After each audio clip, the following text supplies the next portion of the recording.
The Secret Path, Adventures of a Boy and His Puppy.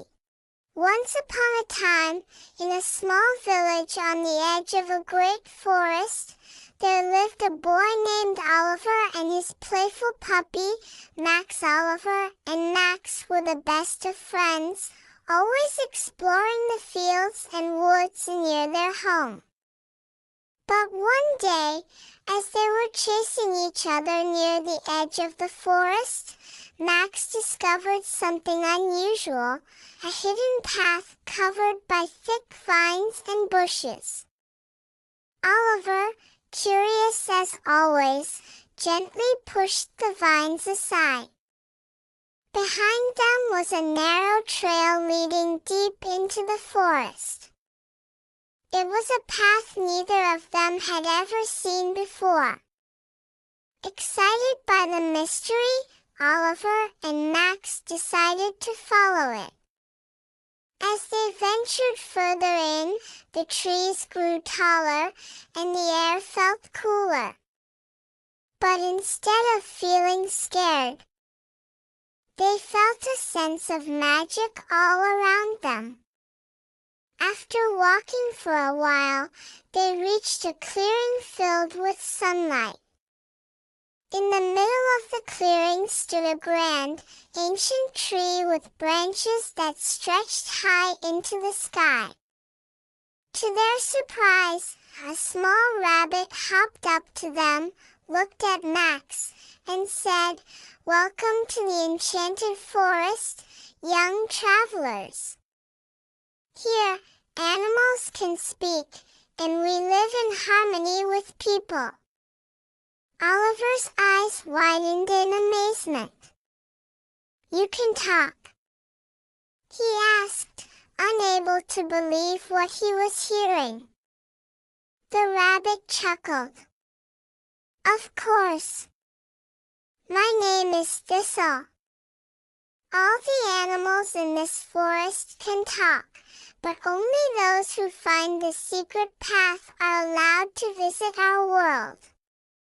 Max barked happily and wagged his tail. "Does that mean we can make new friends here?" Oliver asked. Thistle smiled and nodded. "Yes, but first, there's someone you must meet." The rabbit led them deeper into the forest, where they soon found themselves surrounded by animals of all kinds, squirrels, deer, foxes, and even owls, all chattering away happily. At the center of the group stood a wise old owl named Sage, who had been watching over the forest for many years. "Welcome, Oliver and Max," Sage hooted gently. "The forest has chosen you to be our special friends.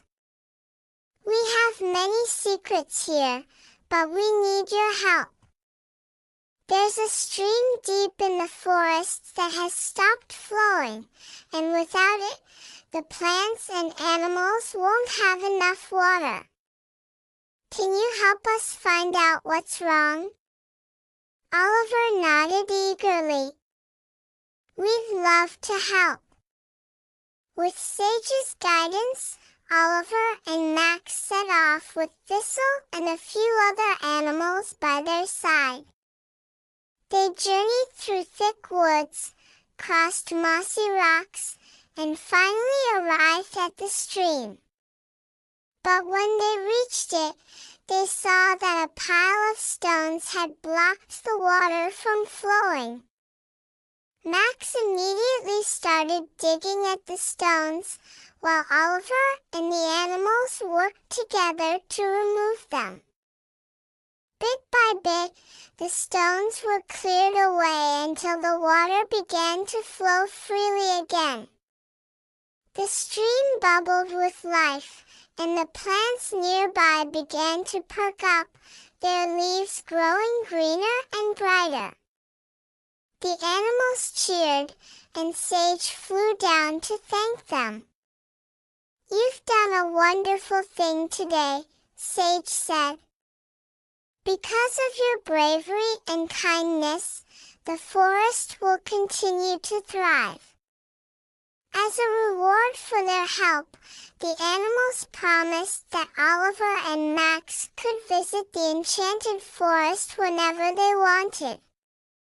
From that day on, Oliver and Max often returned to the secret path, where they had many more adventures with their new friends.